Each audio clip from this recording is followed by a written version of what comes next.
right, man, let's talk about what the Detroit Pistons should do. Mosquitoes be tearing me up. What the Pistons should do as far as starting certain players. Should they start veterans? Should they start a mixture of veterans and young guys?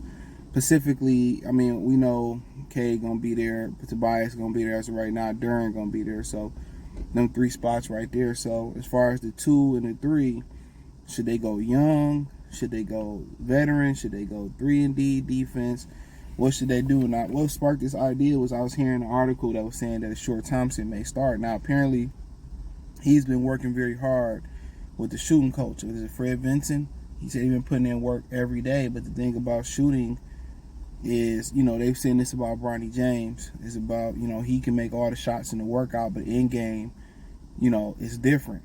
You know what I'm saying? You got some guys that's wonderful one-on-one players, but in the game, they're not the same caliber. So working out one-on-one in basketball game is totally different.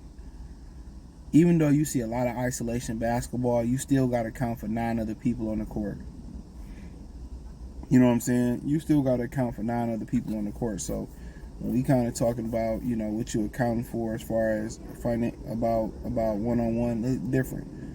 So getting him to shoot the ball in the game like that's just real talk. What he's probably going to do is to get him shooting on the jug machine. Form, might get the shooting strap. I don't know if you ever seen the shooting strap. It go on the arm and it helps the form. So he may get him just, you know, as far as the muscle memory, and that takes, I forget how many repetitions you need to be considered mastered. The master, so it's some crazy number. But then, or once he reached that repetition in workouts, then really at that point, are you trying to get the form down in the work, you know, as the individual drills, and then we go to the end game, we go to 5-on-5 scenarios up and down the court, and then try to see with the jump shot, or do half court games, and then jump shot. See, the individual jump shot, the workout jump shots, individual drills, and then the live game is totally different. So, you know, it's hard to get the jumper. In the workouts, he probably going crazy, probably hitting 5, 10 in a row. But in the end game, where guess what? I catch the shot and shoot it. I catch it, shoot it. In the game, not going to work like that. It may go by 10 minutes, might go by in real game time, and 20 minutes in real actual time before you get a jump shot. So how do you find your rhythm? You know, how do you find your rhythm, especially if you depending on a guard to get you the ball? So yeah, it takes some. It's levels to it. Because individually we shooting. You know, then we probably working on contested jump shots. Then we probably catching and shooting. We working on shooting off the dribble.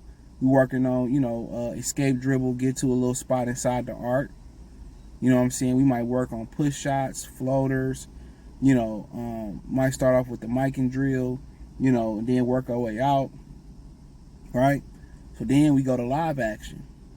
And really what live action is, we can't break. Guess what? We got to record and see mechanically what's not translating from the individual workout to the live workout. And it's totally different when you got live and length and live, you know, speed and live athletes coming right at you. So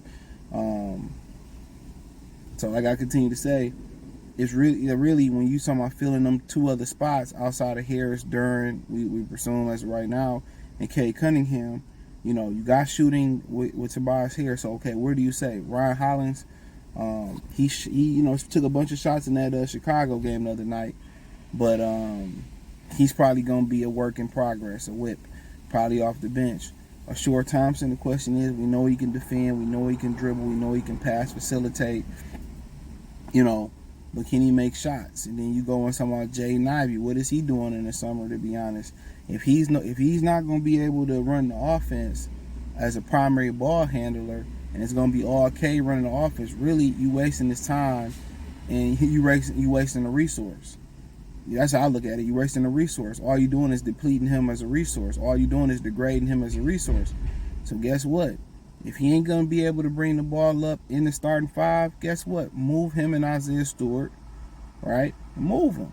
If you going to want to bring in Brandon Ingram, you might as well sweeten the pot. Ivy, Stewart, a Short Thompson down in New Orleans. Save yourself the time. Save yourself the time.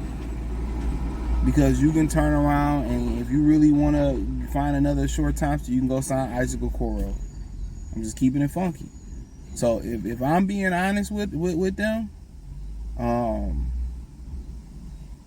As they stand packed right now, I probably would, if Cade is going to, continue to pound the ball and they're not going to share ball handling responsibilities, it's probably going to look like something like Beasley as the 2 and at the 3. They can get away with a Short Thompson at the 3. That's what I would say. So I think go Cade, Beasley, Ashore, Tobias, Duren. Now, in my opinion, if they're going to allow Jaden Ivey to run guard, if they're not going to allow him to run guard, they should just make the deal for Ingram and pay him and just roll the dice with it. That's what I would do. If money ain't a thing, like Jermaine Dupri and Jay-Z, I would roll the dice, get Ingram. If you want to go, come here, pay him. Guess what? You got Ingram at the 3, Duren at the 5. Then you got Tobias at the 4. You got Cade in the backcourt, and then you go Beasley. You bring Tim Hardaway off the bench. You still got Sasser to bring off the bench. You still got Ron Hollins to bring off the bench. And you still got the kid from Utah to bring off the bench as well, too. So he's another possibility there because his ability to shoot, because you would have Beasley that could defend, Tobias that could defend. Hopefully Duren get better defensively, but I'm going to go more defensive with a Short Thompson if they stand packed. But if they go Ingram, Duren, I'll probably say at that 3, me personally, I probably put Beasley at the 3 and I'll put Sasser in the backcourt with Cade. I know he having a shaky summer league. Not really concerned about it. So in those scenarios, that's what I would go. But if you said no Sasser, I would go Beasley, Cade, Ingram at the 3, Duren at the 5, and at the 4. Oh, my bad, Tobias. I'm talking about Beasley. So my bad. So with the Ingram trade, it's Ingram, Tobias at the forwards, Duren at the 5, Cade in the backcourt, and I'll probably go Beasley or Sasser with Cade. Without the trade, which is probably not going to happen, I'm just giving hypotheticals. I go Cade. If Cade gonna be the primary ball handler, which we assume he will be, they won't give up responsibility. Cade, Beasley, Ashore, Tobias, Duren. That's what I'm rolling with. So some small mix of veterans and young guys. So yeah.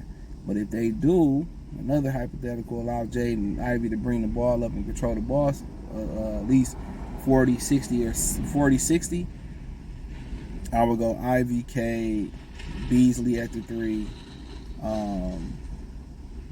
Tobias and Duren. That's what I would rock with. But hey, let me know what you girls and guys think. Check out Detroit Pistons Talk playlist.